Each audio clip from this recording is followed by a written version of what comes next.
Slick Nick. I'm not important though. This video isn't about me, it's about my dad. I want to do a little research. I was born here in Fort Payne, Alabama.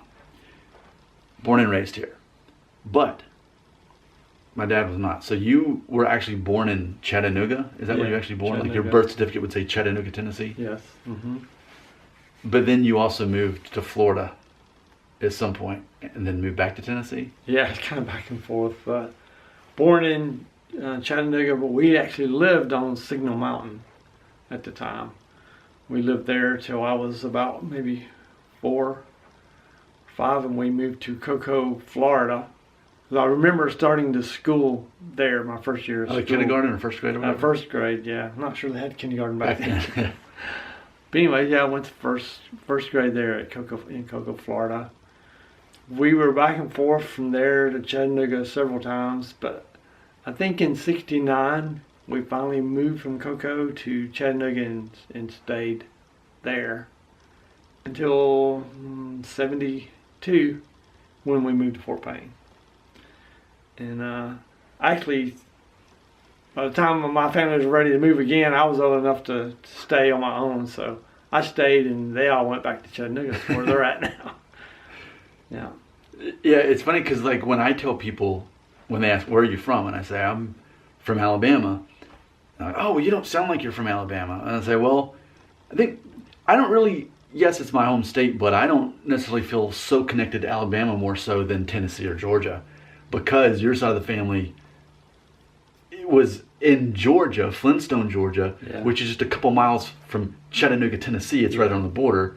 And then both Chattanooga and Flintstone, Georgia are not that far from Alabama. It's the tri-state area. Right. Mm-hmm. So even though the fact I've lived in Tennessee since 2005, it's like, okay, that's where I live. I've lived so much of my life there now, and so much of my identity is Tennessee. But I still come here like at least once every 2 months or so, and yeah, in Florida or actually Georgia and Tennessee, I can't really distinguish really because they're right there on the border. Chattanooga is basically on the state border for the most part. Yeah.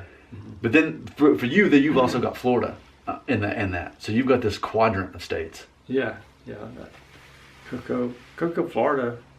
I really liked it. That was a nice place to live. But my dad was in construction, and he was from Chattanooga, but he liked to go down there because the weather was nicer if you're working outside. You want that. He could work year round outside in decent temperatures. So, but I guess with his family in Chattanooga, we were just back and forth several times that I can remember. What did you specifically like about Coca when you lived there? So you were there from like first grade till when? Well, our last time there was about '69 when we moved back for good. But like I said, I remember living on Signal Mountain in 1965. So then back to Florida, and so yeah, back and forth a lot of times. So in Cocoa, Florida, is that like right there on the near the water, on the ocean? Yeah, there's Cocoa and then there's Cocoa Beach, 2 different cities. Yeah, see, I've been to Cocoa Beach. Yeah, 2 different cities, but it was probably about 20 miles off the coast. I would think Cocoa City. So you got to. I remember you telling me when I was a boy, you were telling me that you'd go out onto the like the sand in the water, like walk through the water, and you'd get like hookworms or something in your feet. There was worms or something in the sand, and you had to be careful or something. Yeah, it wasn't just at the beach. It was anywhere. There's a lot of. I guess the sand held them in longer, and they could get in your feet. So, yeah. So we were always getting those worms, ringwormers. Really. Oh, is that what it was? Okay. Yeah. So it's like that's all I've ever really heard you say about Florida is that I remember you got some kind of walking in the sand or something that happened. Yeah, well, there was a while for a year or so. My dad was a deep sea fisherman. That's what he did. I never knew that. Did I? No. And so he did that. So and then my mom had a job at the harbor there. So during the summer, she would take me and my brother would go and stay there with her. Of course, we would venture out on the harbor, and we were we were doing all kinds of stuff. So that was a good time we had there. Man, so that where you must have been like pretty sad to leave, right? I mean that seems like that'd be a lot of fun to grow up that way, then have to leave to go back. Yeah, because that's a long distance from Coca all the way up. You have to go drive all the way through Florida.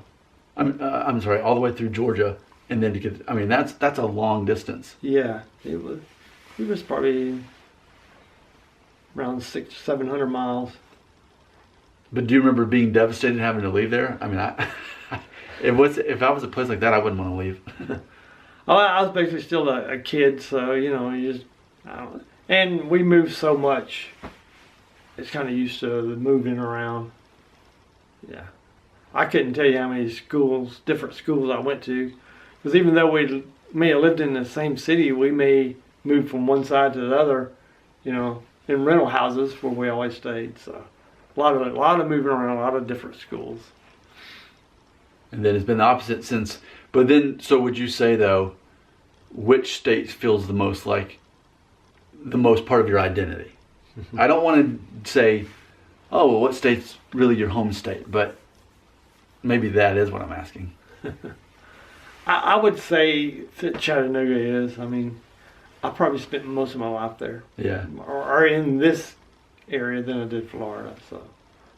But you've lived in Alabama officially since, 72. Okay. And what's funny is, I mean, because like for me, I was born and raised in Alabama, but when it's all said and done, I guess I will have lived the most of my life in Tennessee, assuming that I'll stay there the rest of my life. So Tennessee will be my version of Alabama to you. It's almost like we've swapped states. Yeah, we did. Because you got married and started your family ultimately here in Alabama, and I got married and started my family in Tennessee. So we basically just swapped. Yeah. I don't think I've ever thought about that before. Yeah, neither. So but it is weird because like even for you, like there's still that. Okay, yeah, Tennessee is your home state, and for me, yeah, undeniably Alabama is mine. But like I think too, when you grow up in that tri-state area, and I'm sure it's that way for many people. There's people who grew up in probably Jefferson. I think it's Jefferson or Jeffersonville, Indiana, which is right across the river from Louisville. So basically, you could live closer to Louisville than you do most parts of Indiana. Mm-hmm. If you live on a border town, especially where there's 3 states, it kind of doesn't really matter so much specifically which state we're talking about. Yeah. Yeah. All right, well, we got that figured out. Mm-hmm. Thanks for watching. You got comments? Where do they belong? Right here in the comment section.